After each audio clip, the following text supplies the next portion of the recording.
İlkay Gundogan podría irse del Fútbol Club Barcelona. ¿Sería esto una buena noticia para el Barça de Hansi Flick? Vamos allá.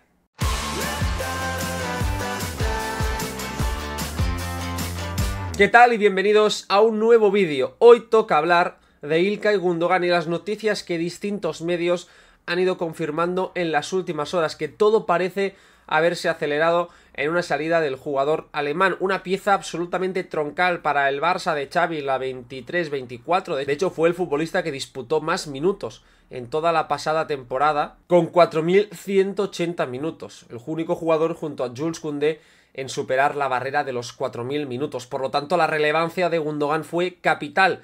para el Barça de Xavi, porque fue un jugador que estuvo siempre disponible, y esto en un equipo lleno de lesiones fue un plus muy importante. La teórica salida de İlkay Gundogan se está rumoreando por varios frentes. Uno de ellos es que la competencia es muy alta, que el Barça ha fichado a Dani Olmo, un jugador que teóricamente va a disputar los minutos en esa media punta, aunque yo creo que Dani Olmo va a hacerlo más en la posición de Ferran Torres, la que vimos ante el Valencia, ese extremo o ese teórico delantero que se mete para adentro, pero evidentemente también puede jugar en esa media punta. Fermín López viene a hacer un primer año en el Barça buenísimo, confirmándolo en los Juegos Olímpicos, donde ha sido el mejor jugador de la selección española. Está Pedri,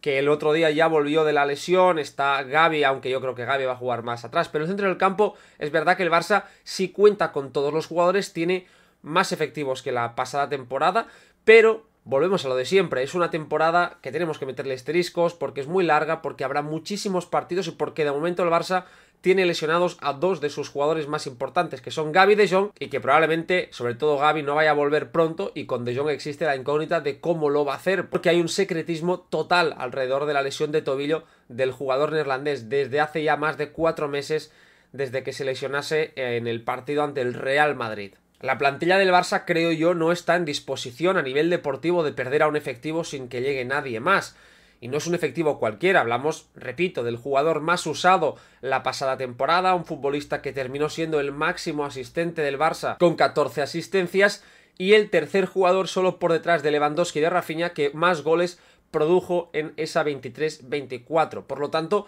con estos datos en la mano, yo creo que nos damos cuenta de la importancia de İlkay Gundogan, que llegó como el fichaje estrella de la anterior campaña, ese jugador que llegaba libre, que elegía al Barça después de firmar un triplete histórico con el Manchester City, de ser el capitán, y no solo esto, sino de ser para mí uno de los 3 mejores jugadores de aquel Manchester City, con un tramo final de temporada absolutamente espectacular, siendo decisivo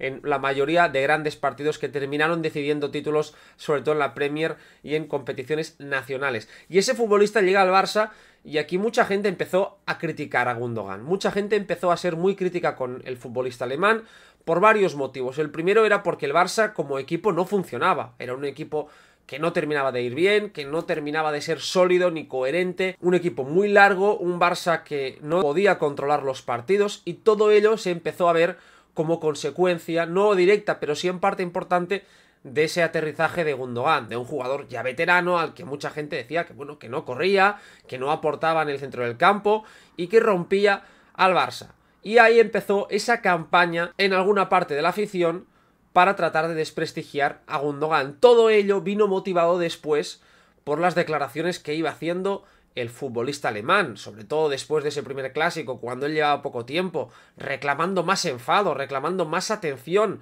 reclamando más ira después de perder un partido tan importante de la forma en la que se hizo, y sobre todo también después de la derrota del Barça ante el Paris Saint-Germain, cuando él salió tras el partido a decir que bueno, que él era el primero en hacer autocrítica, pero que un error como el que cometió Ronald Araujo pues no se podía dar en esas alturas de la competición. Lo que hizo İlkay Gundogan no fue nada más que traer la experiencia de un vestuario ganador, ultra competitivo como es el del Manchester City, que ha estado todas las temporadas desde la llegada del alemán compitiendo por prácticamente todos los títulos cada año hasta el mes de abril, mes de mayo,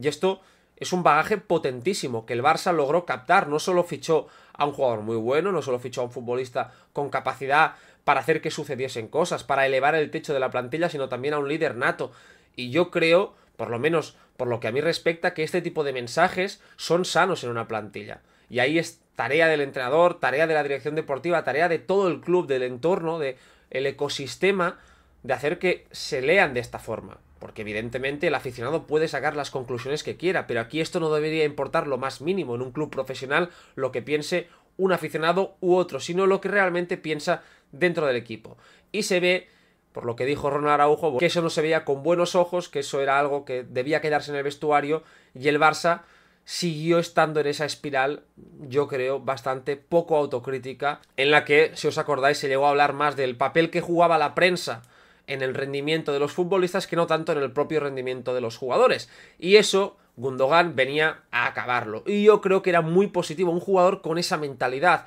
Y sobre todo teniendo en cuenta esta temporada. El Barça ha fichado a Dani Olmo, que no deja de tener 26 años. Es un jugador maduro, pero no es un veterano. Es un futbolista que quiere ganar, que tiene ese hambre, pero que necesita también de esos líderes que lo vayan guiando. Y el Barça ahora mismo en su plantilla no los tiene. Está Marc-André ter Stegen, está Robert Lewandowski, está Íñigo Martínez, que lleva poco tiempo en el club, y aparece ahí jugadores como Christensen, como De Jong, que no veo yo que sean grandes líderes a nivel vocal, de poder hablar en el vestuario. No creo que jueguen ese papel, jugadores ya con experiencia e importantes en el equipo. Se ha ido Sergi Roberto, que era un futbolista seguramente importante en esa faceta, era el capitán del Barça, y si se va Ilkay Gundogan, que aparte de ser un jugador experto, tenía todo ese bagaje, yo creo que es una gran pérdida para el FC Barcelona. Por algún motivo, tanto Fabrizio Romano como el periodista de The Athletic Paul Ballús, con muy buenas fuentes en el City, han sacado en las últimas horas que Pep Guardiola quiere el retorno de Ilkay Gundogan, un jugador capital, como os decía, en el año del triplete y en toda la etapa de Pep. Recordemos que fue, de hecho, el primer fichaje que pidió Guardiola al llegar al Manchester City. Lo conocía de la Bundesliga, del Borussia Dortmund, y pidió la llegada de Gundogan, que aterrizó en Manchester en 2016. Un futbolista que ha sido clave en toda la etapa de Guardiola y por ese mismo motivo lo quiere, por no solo el nivel que él tiene a nivel futbolístico, lo que puede aportar a nivel de juego, sino toda la experiencia, jerarquía y pozo competitivo que tiene el futbolista alemán y que le irán tan bien a un vestuario ganador como el Manchester City en su afán por continuar ganando, algo que el Barça va a perder y que es muy importante porque es difícil encontrar este tipo de perfiles. Evidentemente todo tiene un sentido económico en el Barça. Ilkay Gundogan tiene una ficha bastante alta. Ilkay Gundogan en 2025 se irá gratis porque firmó, recordemos, por 2 temporadas. Por lo tanto, al finalizar esta campaña el jugador se iría gratis. Y si puede el Barça a nivel económico sacar un dinero ahora en 2024 por un jugador veterano, por un futbolista que está cobrando mucho, para así liberar masa salarial y poder inscribir a ciertos jugadores y ver si con ello también y con algunas otras salidas como las de Lenglet o Vitor Roque puede hacer otro movimiento, desde ahí tiene sentido. Lo que no tiene tanto sentido para mí es fichar a jugadores hace una temporada con contrato en vigor, como el caso de Roque o de Gundogan, y que justo un año después se rumoree muy fuertemente que el club les está buscando una salida. ¿En qué posición deja esto al club para buscar otros fichajes? Porque la sensación que le estás mandando al jugador al que quieras fichar es que urge más el tema económico que el tema deportivo, que puede rendir muy bien como Gundogan y seguir sin contar, o que en el caso de Vitor Roque puede ser que no haya o no exista esa paciencia para hacer que un jugador en formación se pueda formar en el Barça, pueda explotar y dar el rendimiento por el que el club ha pagado. Ahora es momento de ir con los datos de StatsBomb a ver realmente si el rendimiento de Gundogan fue bueno la pasada temporada, porque se está hablando mucho de que bajó respecto al Manchester City, de que no era lo mismo, de que es un jugador que llegó ya veterano, que vino a retirarse. Se dijeron auténticas barbaridades del rendimiento de Gundogan, así que he querido sacar algunos datos para poder verlo y analizarlo con todos vosotros. Vamos allá. Aquí podemos ver el radar de Gundogan comparando la temporada en el Manchester City, la de color rojo, con la temporada en el FC Barcelona de color azul, la última, del Manchester City, la 22-23. Como se ve, es prácticamente un calco en los puntos fuertes, en los puntos flojos, pero es que sobre todo en la temporada en el Barça, como podéis ver en los puntos azules, que es la que representa el año anterior, es superior. Fijaros aquí, también por aquí, es decir, una temporada superior en muchos puntos, excepto en 2, que luego entraremos a analizarlos. Para empezar, fue un jugador que tuvo más peso en el juego, pasó de dar 53 pases en el Manchester City a 61, es decir, 8 pases más. En el Manchester City redondeaba un proyecto, era un jugador que daba sentido a una idea que estaba ya muy madura, mientras que en el Barça tenía que ser prácticamente el motor del equipo. Recordemos que Gundogan fue bailando posiciones, empezó jugando en el cuadrado muy arriba como un interior, pasó luego a ser medio centro, luego lo volvimos a ver de interior, es decir, fue bailando las posiciones porque el Barça tuvo muchas bajas y se le exigieron muchas cosas al bueno del İlkay Gundogan. Fijaros, aquí también ayudó más a progresar al equipo hacia el último tercio, 6 veces en el Manchester City, más de 7,3 en el FC Barcelona la pasada temporada. Asistencias esperadas de 0,12 en el City a 0,17, a ser élite absoluta ya en el Barça en cuanto a los centrocampistas. Pases en el último tercio, más pases en el Barça, incluso a pesar de jugar de mediocentro más atrás muchos partidos, tuvo más presencia en el último tercio en el Barça que en el Manchester City, un equipo que jugaba muy arriba, que jugaba más junto y que en el que Gundogan era ese futbolista, como os he dicho, que redondeaba todo ese plan jugando muy arriba. Eso también implica la importancia que tenía Gundogan en el Barça de Xavi la pasada temporada. Fijaros cómo pases bajo presión mantenía el mismo porcentaje, ese 87% de acierto,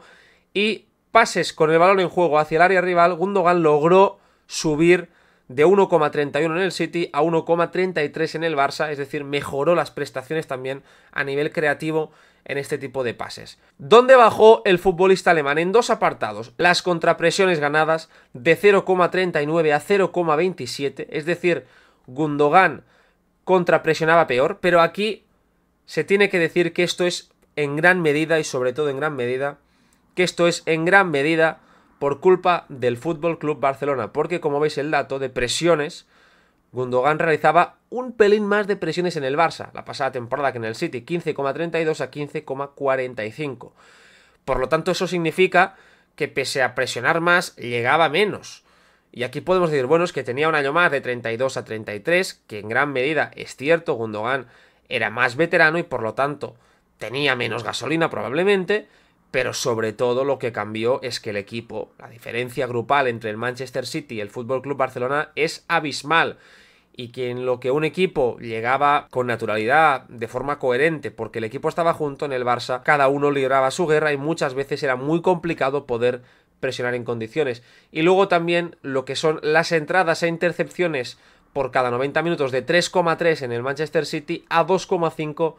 en el FC Barcelona. Es decir, ahí también a nivel defensivo Gundogan hizo bastante menos y fue un jugador que se fue desgastando. Pero fijaros que en cuanto a presiones ganadas, ganó más en el Barça, 2,2 por 1,7. ¿Cuál es la diferencia entre una presión y una contrapresión? La contrapresión es aquella que nace en los primeros 5 segundos después de una pérdida, es decir, la inmediata. Claro, en el Manchester City, evidentemente, como se estaba diciendo, después de una pérdida el equipo estaba mucho más junto. En cambio, una presión no tiene por qué ser en los primeros 5 segundos, sino que se puede dar en cualquier momento. Y en el Barça, Gundogan presionó más que en el Manchester City y ganó más presiones porque hizo más.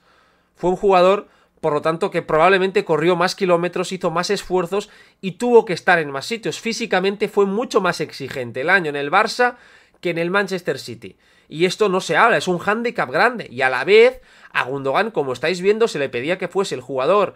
que ayudase a progresar al equipo con 7,3 por 90 minutos,